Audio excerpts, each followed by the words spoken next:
Bueno, como ya saben, muchos de ustedes ya estuvieron la semana pasada, estuvimos hablando de la primera parte de lo que es el material que ya les subí, que es ciencia moderna. Esta semana les pude ya armar, ya me estoy poniendo un poquito más en órbita con los horarios, les pido disculpas.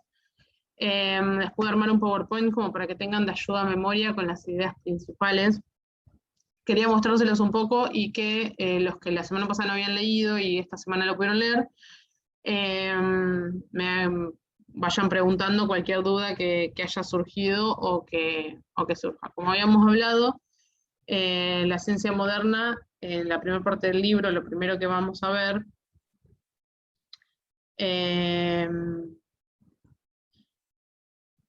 es cómo el ser humano tiene distintas formas de llegar al conocimiento, ¿no? Desde el principio del tiempo, los seres humanos somos una especie que es curiosa por naturaleza y no solamente nos adaptamos nosotros al entorno al que vivimos, sino que adaptamos ese entorno para que sea cada vez más cómodo y dependiendo también de las necesidades de que hemos tenido a lo largo de la historia. Eso ha sido un avance constante desde que éramos los famosos hombres de la caverna a hoy en día con las comodidades con las que contamos hoy en día, ¿no? Bien, entonces podemos decir que lo primero que vamos a hablar en el libro es de una introducción al conocimiento científico a partir de la conceptualización de las características y de la trayectoria histórica de cómo el ser humano conoce o aprende y cómo llegó a lo que es la ciencia, que es un conocimiento mucho más ordenado, más sistemático, que nos ha permitido avanzar mucho más en lo que es el desarrollo de tecnologías, el desarrollo de distintas técnicas, que es lo que nos lleva hoy en día a nosotros, a nuestras carreras y a todo lo que tenemos alrededor, ¿no? Entonces, habíamos dicho que había tres formas, si lo queremos, hay muchas más, pero si vamos a verlo en grandes aspectos, hay tres formas de conocimiento humano. El más común y el más extenso es el sentido común, que es aquel que nos permitió sobrevivir al principio, que nos dio la experiencia práctica y para poder adaptarnos nosotros al entorno.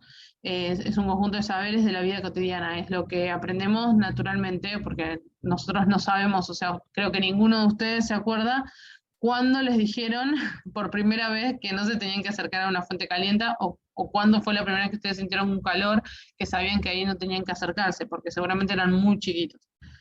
Entonces, son cosas que uno sabe y no sabe desde cuándo las aprendió.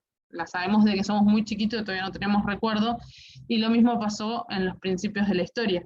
A medida que el hombre iba desarrollando el fuego, aprendió a hacer fuego, aprendió a andar en ciertos territorios, a comportarse en distintos territorios, ha ido aprendiendo ciertos saberes que le han permitido no solamente sobrevivir, sino también desarrollarse dentro de un ambiente.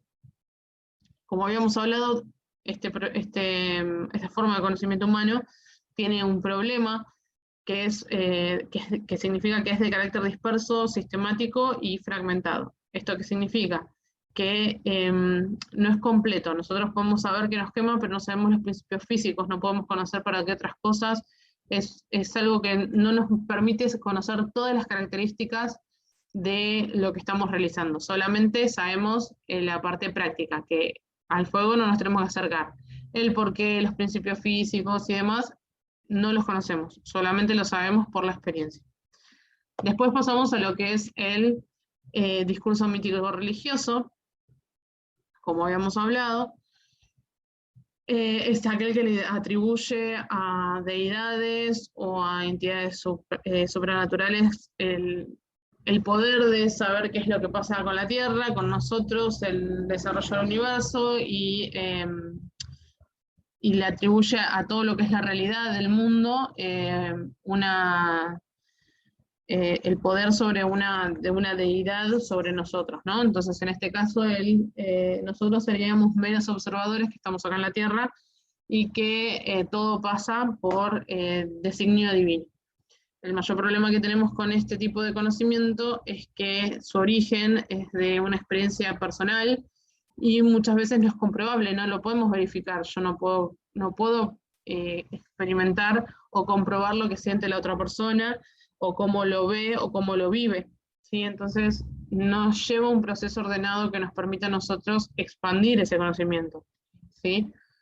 Después pasamos, todo esto dio pie a la tercera forma de conocimiento, que es la ciencia, que tiene la característica de que es una forma de conocimiento mucho más ordenado, es refutable, tiene un montón de características que permiten que se encuentre el error y se pueda volver sobre esos errores para de esta manera seguir teniendo cada día más avances, ya que en la ciencia se plantean distintos métodos, que ya después vamos a hablar de los distintos métodos científicos, que estos métodos son los que le dan la rigurosidad que tiene la ciencia y que es lo que nos permite no solamente desarrollarnos en conocimiento, sino también en técnicas y tecnologías. Bien, como habíamos hablado también la semana pasada, en la modernidad es cuando nosotros empezamos a conocer la ciencia como la conocemos un poco más como hoy en día. Antes sí había distintos filósofos y se hablaba de ciencia, pero lo que es la ciencia con un método, con un proceso, con un pensamiento científico, lo empezamos a ver desde lo que es la era moderna. La era moderna inicia con la Revolución Francesa y la tenemos hasta hoy en nuestros días. Inicia con la consolidación, que esto es algo medio paralelo, que fue la consolidación del modelo capitalista como modelo económico. Todo esto llevó también a un amplio desarrollo tecnológico, el cual se lo consideró la forma de progresar, una forma de progreso dentro de lo que es las distintas civilizaciones, estados y países. Y todo esto se basó en la aplicación de los descubrimientos científicos, ¿sí? Todo este desarrollo de capital, todo este desarrollo tecnológico, pasó a tener una forma, a aplicar todos estos descubrimientos y todo lo que la ciencia nos brinda, ¿no? Bien, como habíamos hablado, esto siempre les cuesta entender que el proceso de secularización, en realidad, cuando hablamos de proceso de secularización, estamos hablando de un proceso sociopolítico que fue característico en los principios, especialmente de la era moderna, que es el momento de la historia, es una forma de llamar a ese cúmulo de circunstancias que dieron pie a que tanto la política, la economía y distintas formas de áreas, esferas de la acción humana se separaron de la Iglesia. Hasta ese momento, hasta principios de lo que es la era moderna, todavía la Iglesia tenía participación en quienes estaban en el poder político, en los abogados, en distintos tipos de esferas de la economía. Ese fue el momento en donde se empezó a separar, a generar un montón de circunstancias que dieron pie a que quedara, por un lado, la Iglesia como forma de creencia, de fe, y por otro lado, las cuestiones políticas y sociales de los distintos territorios. Esto no significa que se haya dado en todos lados de la misma manera. Como sabemos, hay territorios, hay países que son mucho más católicos que otros, inclusive en nuestro código civil y penal y en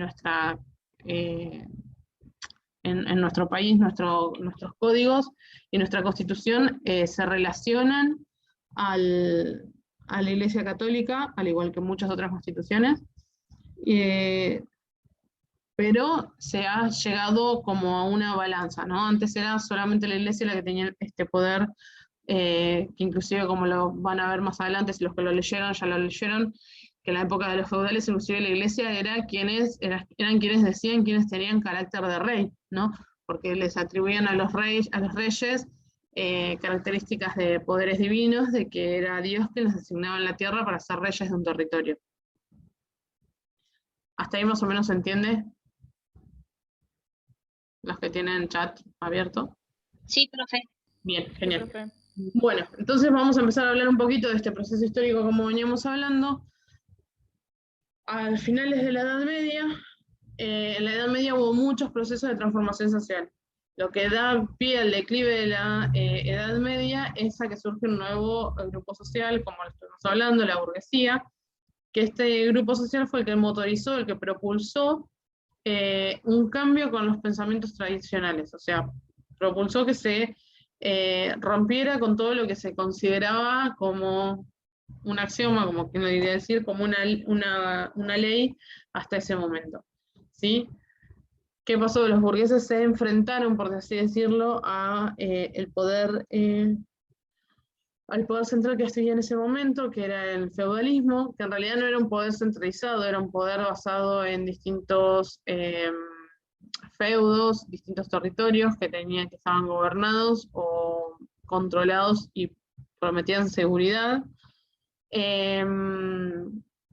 a la gente del campo, que eran quienes explotaban las tierras, y mediante un pacto de vasallaje, estos feudos, los señores feudales recibían parte de la producción y del trabajo.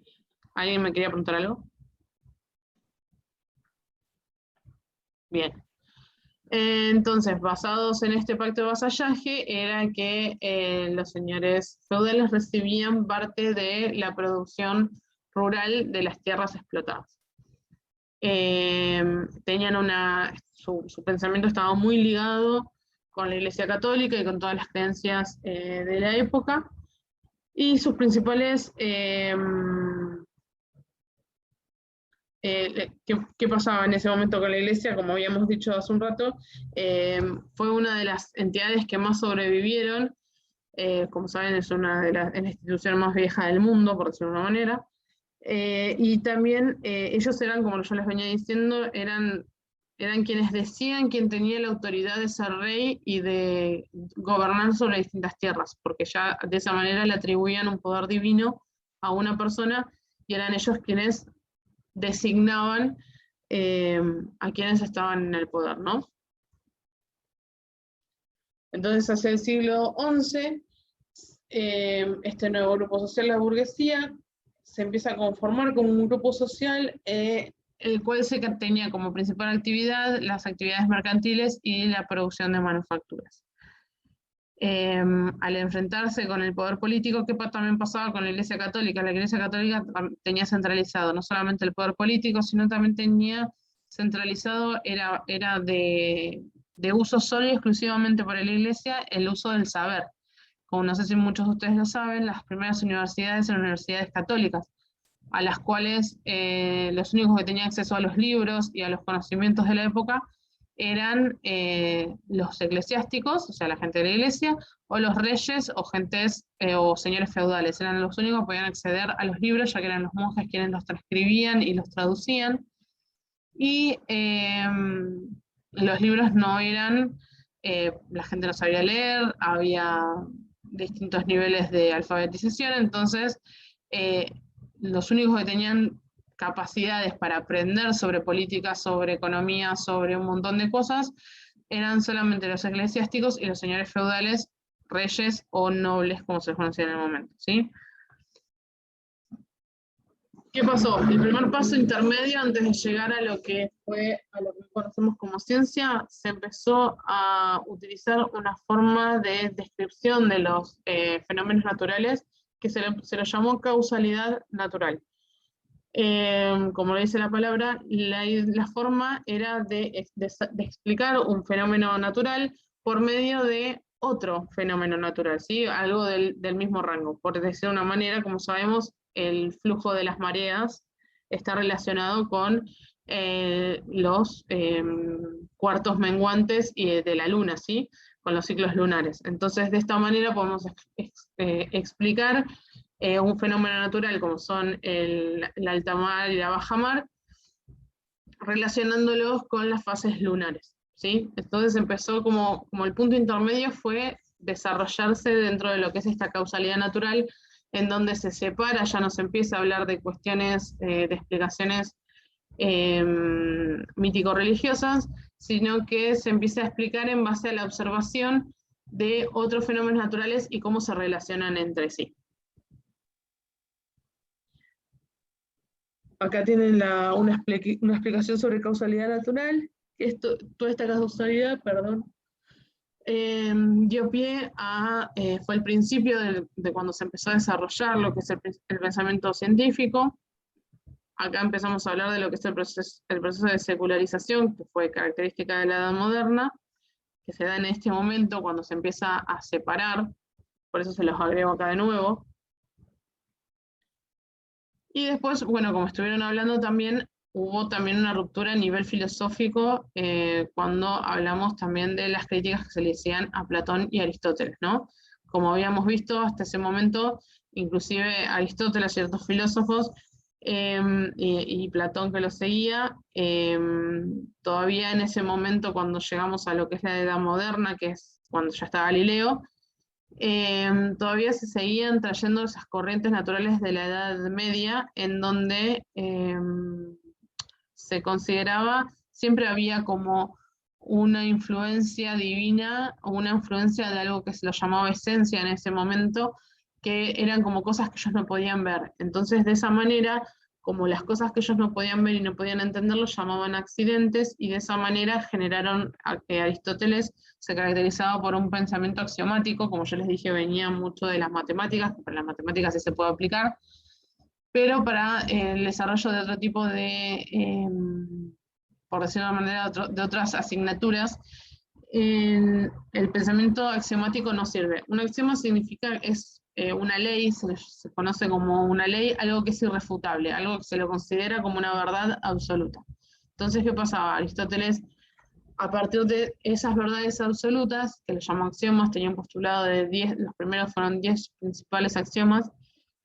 A partir de ahí, investigaba y desarrollaba mediante el pensamiento sus hipótesis y sus creencias, ¿no? ¿Qué pasa? Esto también llegaba a puntos muertos, en donde, claro, el problema era el punto de partida.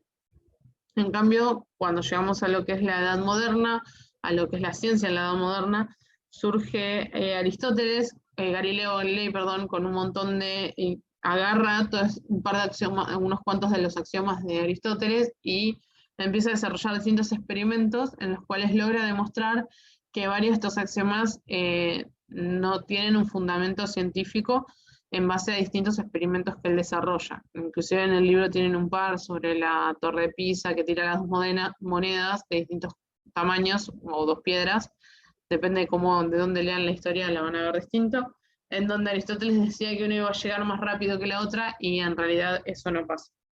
Entonces, Galileo viene a romper con esa forma de pensamiento de lo que es la esencia, de lo que son cosas que no se pueden ver, sino que dice que el punto de partida son los hechos, ¿sí? Y que el científico, el investigador, lo que tiene que hacer es observar. En base a esa observación puede desarrollar algún tipo de hipótesis o de intuir algún tipo de resultado final, y en base a distintos experimentos tiene que poder probar que son esos principios físicos los que están llevando a que pasen distintas cosas alrededor, depende de del hecho que haya observado, ¿no?, el investigador. Entonces, Galileo Galilei se basa en un conocimiento basado en la experimentación, basado en los hechos, y basado en el poner a prueba lo que uno observa, moviendo de distintas maneras determinadas variables, ya sea, qué sé yo, los vientos, distintas variables que se pueden realizar a la hora de un experimento.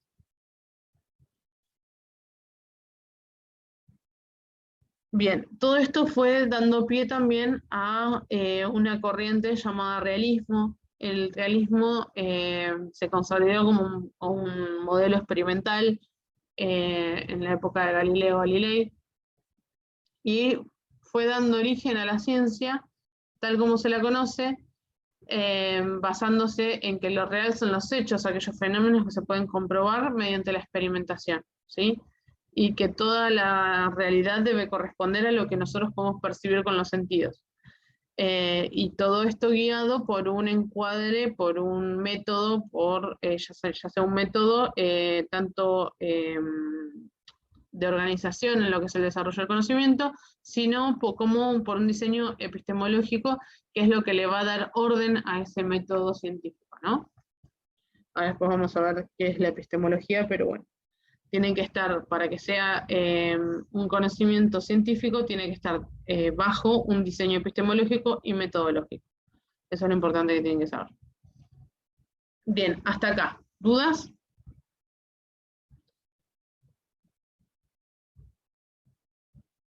No, Bien, profe. bien. Bueno, sabiendo que no tienen dudas, perdón que vaya rápido, pero como sé que tengo nada más que poco tiempo y después a la reconexión siempre se cuelga algo, pasa algo, y entonces prefiero no hacerlo. Me apuro. Ahora, la idea, otra idea que yo tenía, era que lo que les quiero mostrar, yo ya les armé, ya les subí, no sé si alguno de los que entraron en Classroom ya les apareció, ya les subí el primer cuestionario sobre este tema, ¿sí? Yo ahora les voy a subir el PowerPoint este sin el audio de la clase, porque lo pueden usar como método de consulta, pero tienen que leer el libro. Si no lo leen, hay cosas que no las van a encontrar en el Power. Quería mostrarles con un Power viejo, con un cuestionario viejo, cómo los realizan, porque hubo muchos que tenían dudas si me había llegado, cuando hice la encuesta, si me habían llegado los resultados, si lo había podido ver y demás. Entonces vamos a hacer un pequeño apartadito en donde les muestro un cuestionario del año pasado y para que vean cómo lo entrego y cómo lo hago. ¿Sí? ¿Me aguardan un segundito? Sí, profe. Bien. Vamos a ir, no sé si ustedes pueden ver todas estas pantallas o se quedan en el Power. No, se queda acá en el mismo. Bien, A mí me aparece en el Power. genial. Igual yo ahora les comparto cuando salga de todo esto.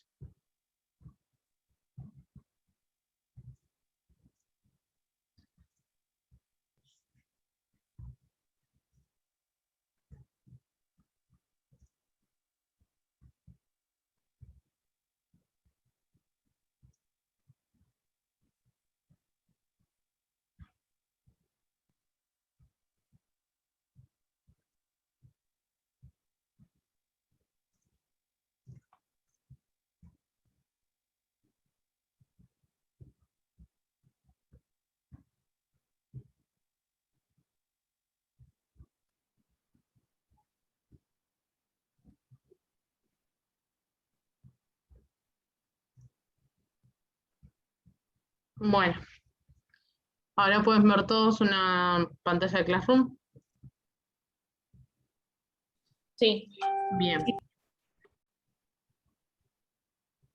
Por ejemplo, les voy a mostrar este cuestionario de protocolos, ¿sí? Ustedes lo van a ver así. Van a ver que está el cuestionario y van a entrar al formulario de Google. Ven que a mí me figura sin entregar. Van a ver que la fecha es del año pasado, pero porque entré al del año pasado. Ustedes lo van a ver de esta manera y lo van a realizar de esta manera. Yo entré como si fuera alumna, no como docente, para que no se confundan ni vean nada. Entonces acá van a completar, yo les puse en este año, ya aprendí de mis errores. Acá tienen que poner su mail, yo pongo cualquier cosa para que me permita seguir. Y a su vez abajo en algunos les va a aparecer que pongan apellido y nombre, ¿sí? Es porque me pasa a veces de que tienen mails que no tienen nada que ver con el nombre y después me cuesta saber de quién es cada uno.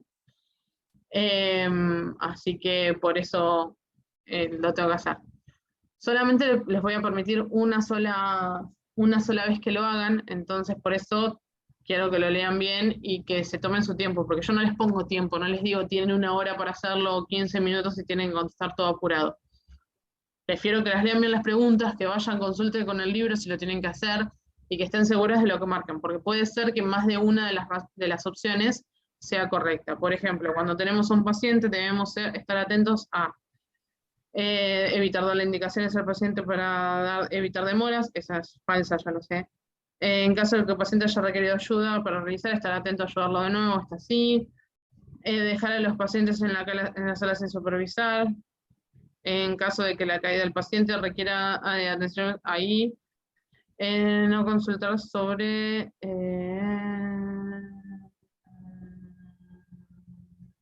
Bien. Entonces, fíjense que acá les va a aparecer un valor de puntos, ustedes van a ir respondiendo todos, yo las voy a ir respondiendo así medio al azar. ¿Sí? Y ustedes me ponen enviar. Una vez que me ponen enviar, a mí automáticamente se me manda. ¿Sí? En ese momento yo ya lo veo. ¿Sí? Acá no me va a dejar por el arroba.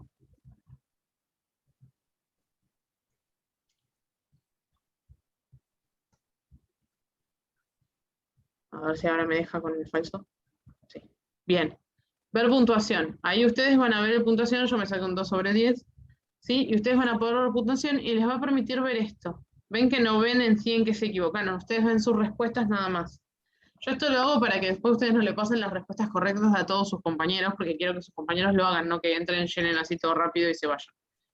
Entonces, ustedes van a poder ver esto, pero yo después, cuando termina la fecha de entrega, lo que suelo hacer es subirles uno con las respuestas correctas, y mientras tanto igual ustedes me pueden contestar, ¿sí? Yo, para que ustedes no se asusten, si ustedes me dicen, no, profe, no sé en qué me entró la duda, no se preocupen, que yo después, cuando termina, esto lo revisamos y charlamos cualquier duda que tengan y les subo las respuestas correctas para que ustedes sepan cuáles eran, ¿sí? Si les generó dudas. Pero yo, para que ustedes no se estresen con eso de que piensen que o no me llegaron o demás. Una vez que ustedes realizan el cuestionario, cierran la parte del cuestionario, vuelven acá y le ponen en ver tarea, esto porque acabo de entrar, ¿ves? Dice entregado con retraso. Ven que ahora se ve que este año lo han modificado y cuando vos entras desde ahí te figura como que lo entregaste. Antes te seguía apareciendo acá un cartel que decías que tenías que mandarlo vos directamente, pero hubo un par de compañeros de ustedes que me dijeron, no, a mí se me mandó solo. El año pasado esto no pasaba, que eso de que se mandara, que cuando vos pusieras enviar el formulario, me tenían que volver hasta acá, poner entregar y después a mí me avisaba que había terminado. Si ustedes tienen esta versión que se manda solo, buenísimo. Pero hubo compañeros de ustedes que me lo tuvieron que marcar aparte porque no me aparecía su entrega. Digo para que lo chequen de que les aparezca, les figure como entregado, porque si no, después cuando yo lo veo, si por ejemplo yo les muestro desde acá, yo les muestro desde...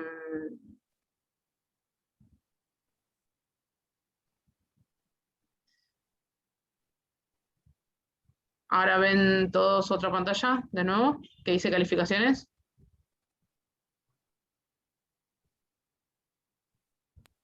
Sí. Bien, esta es la pantalla de docente, la que veo yo. Entonces fíjense, si yo entro acá, si no me ven, me quedan todos como sin entregar. Entonces yo después, cuando imprimo esto y tengo que entregarlo, no me figura como que ustedes me lo hayan entregado. ¿Sí? Por eso les digo que si no, yo esto tengo que hacer un lío bárbaro y revisar uno por uno para ver quiénes entregaron y quiénes no. Entonces les pido que revisen siempre, ustedes tienen también una parte de entregar, de ver mis calificaciones después cuando lo vean, y verifiquen que les figure como entregada la tarea. ¿Sí? Bueno, esto es justamente así se ven las notas que yo voy poniendo y todo. Pero fíjense cómo había varios alumnos que siempre les quedaba algo sin entregar.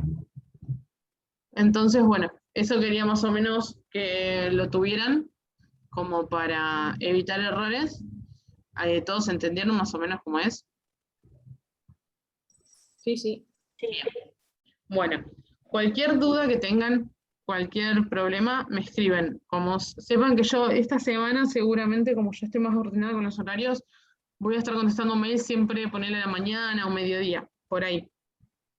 De lunes a viernes, chicos. Sábado y domingo, perdón, pero... así que me pueden escribir, yo por la mañana, o sea, ustedes me escriben en el horario que ustedes quieran, y yo la mañana siguiente me pongo tranquila con los mails y los voy respondiendo, ¿sí? Si tienen dudas o algún inconveniente. Los dejo porque ya en 2 minutos se cierra el Zoom, así que yo ahora después les subo la clase, las voy a dejar ahí en la parte del tablón, como les aparece a ustedes, para que los compañeros que no pudieron estar ya vean la clase de hoy, ¿sí? Buena semana, buen fin de y suerte con el... Tienen como, les di creo que hasta el día 16 para entregarlo, así que tranquilos y a sus tiempos. Cuídense mucho, ¿sí?